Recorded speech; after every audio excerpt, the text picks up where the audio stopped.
it's 1:30 in the morning. I've been on a coach for about 10-11 hours from Luxor to Cairo. Just got a connecting bus now, going to Alexandria. I'm really tired. I'm going to try and get a couple of hours sleep. Should arrive in Alexandria about 4 o'clock in the morning. Just really arrived in Alexandria. I haven't slept. I am quite knackered, but got to wait for a hotel, so just relaxing, having a cup of tea and enjoying the views.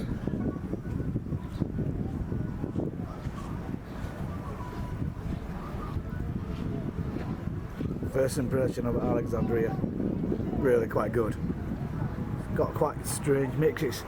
It's certainly got a far more European feel than a lot of Egypt.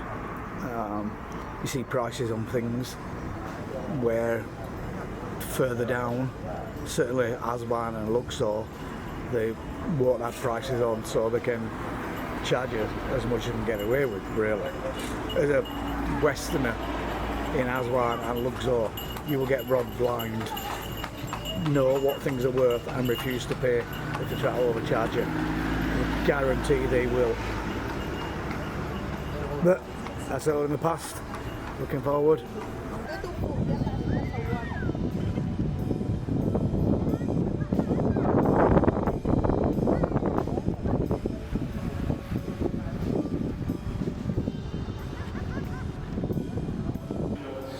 Just coming to the citadel of Khafre, built around about 854 AH,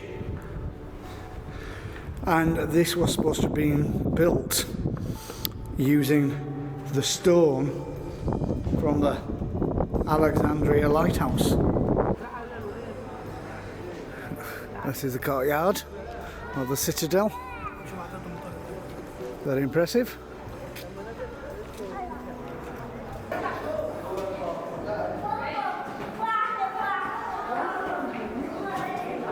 Alexandria, and a better view of the courtyard.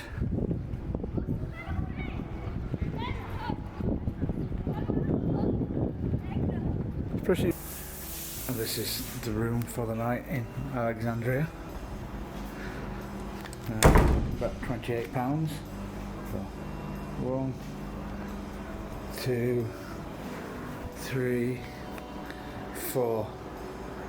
Well, it's been like a quarter of the night on one and a quarter of the night on the other or something. Fridge, that. But we're on the 14th floor, so I get a cracking view at Alexandria. What's and all. And there are a few walks, don't get me wrong. There's a lot of old dilapidated colonial buildings, but I can see the sea.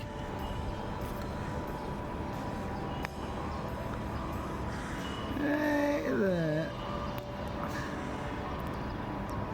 That's cool. So as you can see, there's a lot of really run down, quite broken up, beautiful old buildings.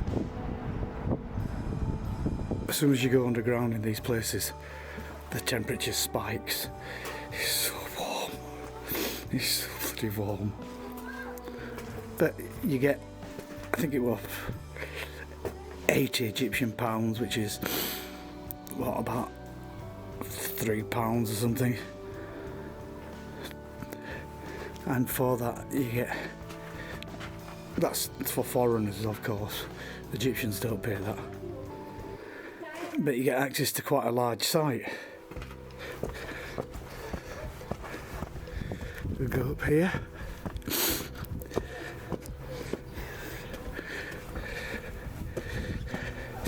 And I love the contrast between the old and new.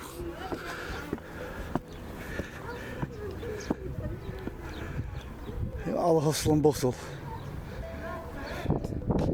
but you got columns and sphinxes which are thousands of years old. Well worth a visit.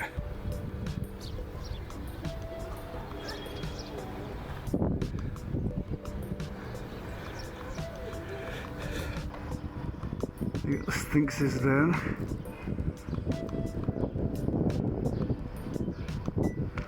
There's a column, which is quite big and one single piece, which is quite impressive. This is the first level of the catacombs.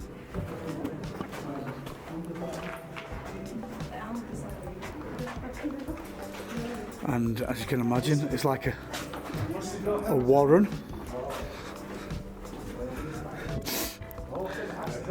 where the bodies were kept.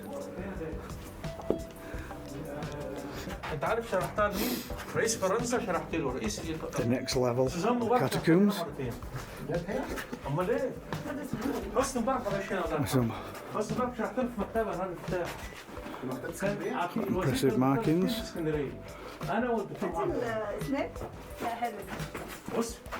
دي المقبرة دي مش أجمل مقبرة في العالم، لكن من أنظر المقابر على مستوى العالم. اللي المهندس اللي خطط فيها جاب حتة فرعوني وحتة روماني، كوكتيل كده بالبلدي. هنا هتلاقي هنا لوتس فرعوني. المنطقة ده اسمه كانسس يوناني.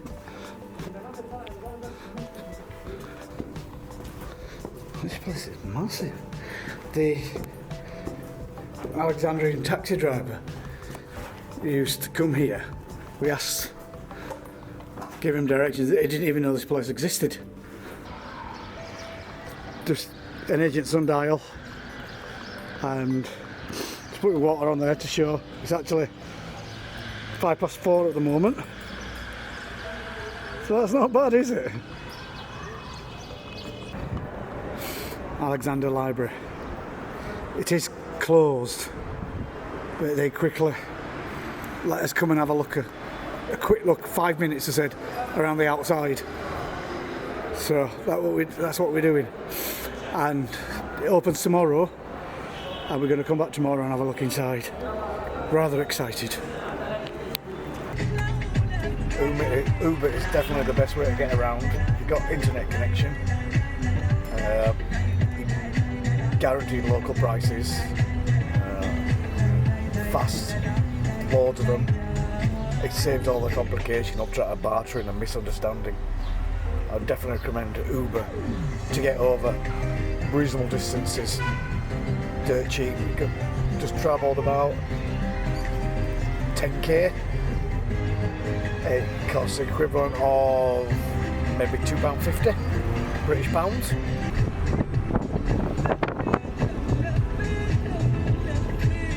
This is just coming to Cairo after a bit of a trip, just in and taxi. It's called Isis Guest House. Booked it, great reviews and supposed to be stunning views. So this is my room with my stuff in, but although reasonably cheap. Look at that for a view. Let it adjust. How goddamn awesome is that? It's crazy, isn't it? The hustle and bustle of the city. Then the sun setting over the pyramids. It's just... what dreams are made of. Who hasn't? As a kid you get taught. Everyone gets taught about the pyramids, don't they? But you come along a big main road and you can see them looming large in the horizon, and it's not till you're here you realise how significant they are scale wise. Tomorrow we're going to go visit them and experience the area, and maybe, depending on cost, go in a couple and see the Sphinx and various things like that. So let's hope tomorrow's as brilliant as today. The Sphinx. I think I disagree with Alan Bennett's assessment. But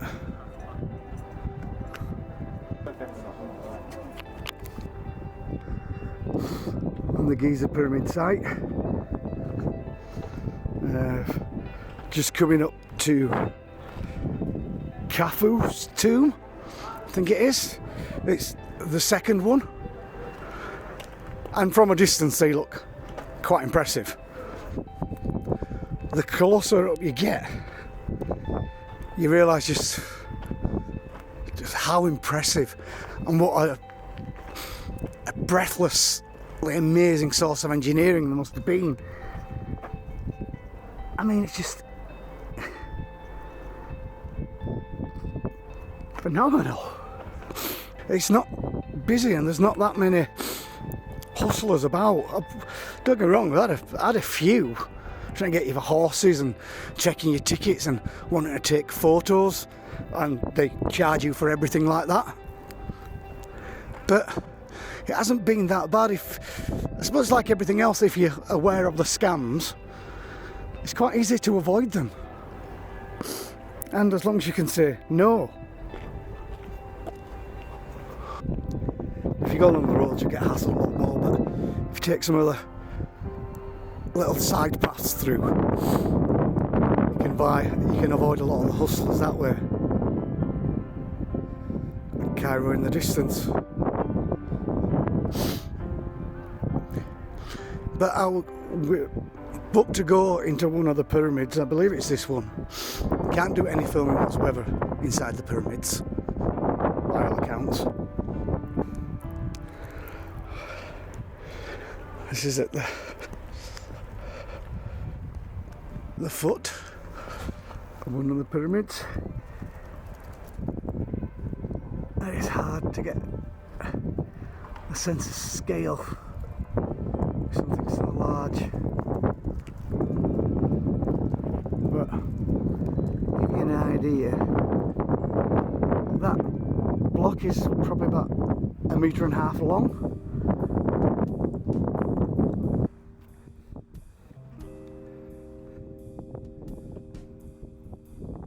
So if you come off the beaten tracks, come off the paths, the main road paths.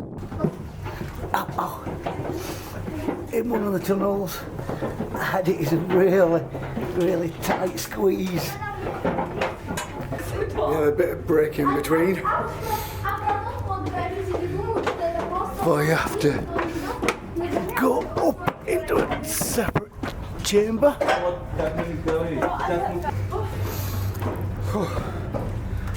Stand up straight in here. God, it's hot.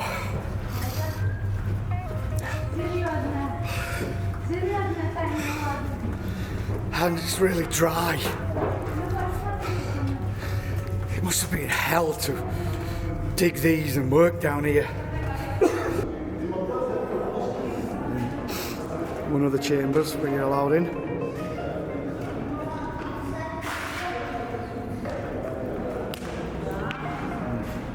It's a tunnel. Endless corridors. This is the really nice bit, you can stand up in here.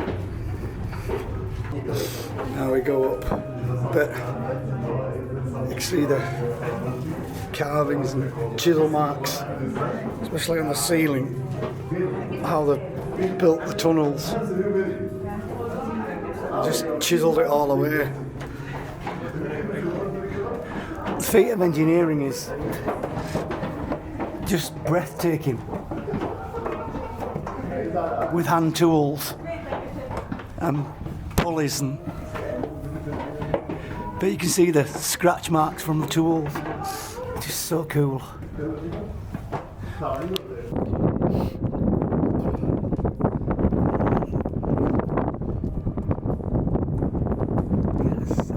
Big boy.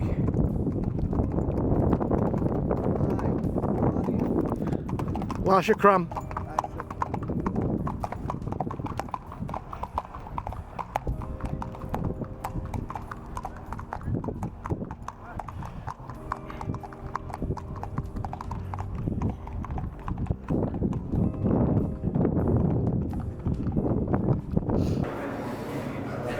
smaller tombs.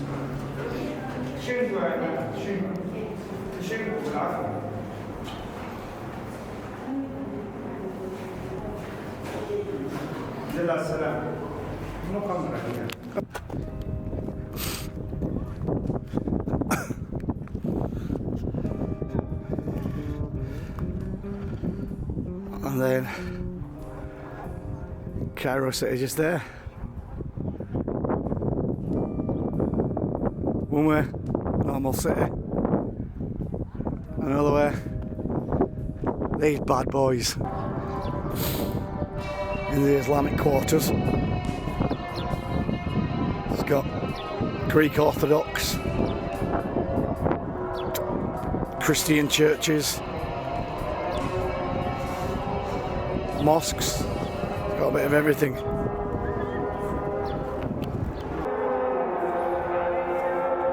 Giza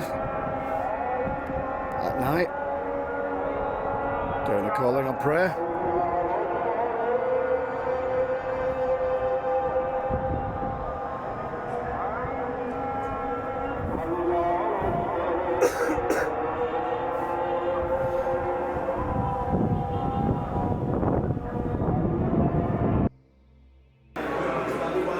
For the final day,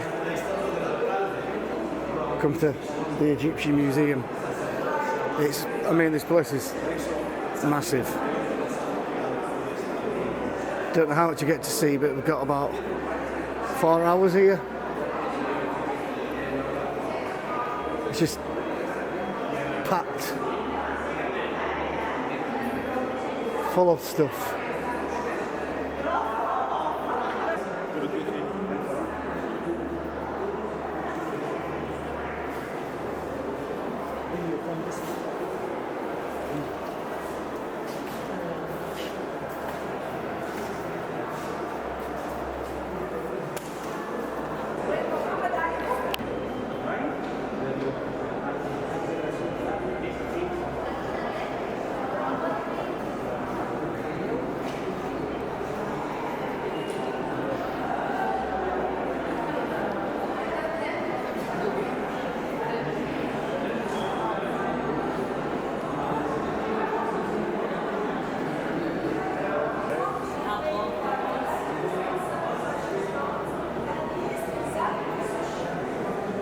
Gold shoes. Be careful, it's 300 feet apart there. Is it?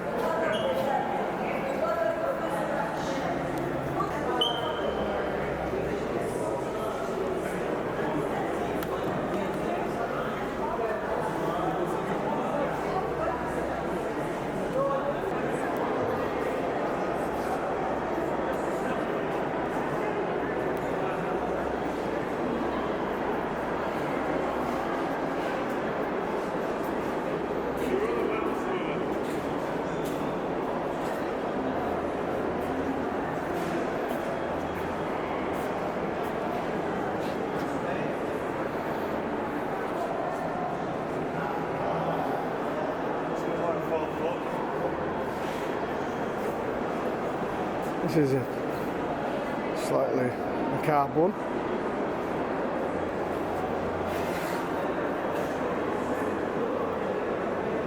Child, baby, mummified.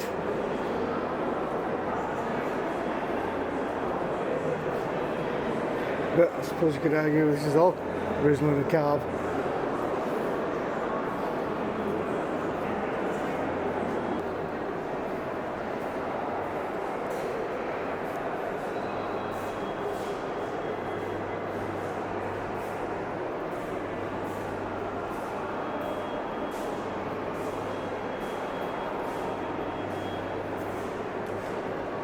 Just walk around and in every corner there's just something quite spectacular. It's well worth a visit. I think it costs 200 Egyptian pounds, which is what, 8 quid roughly.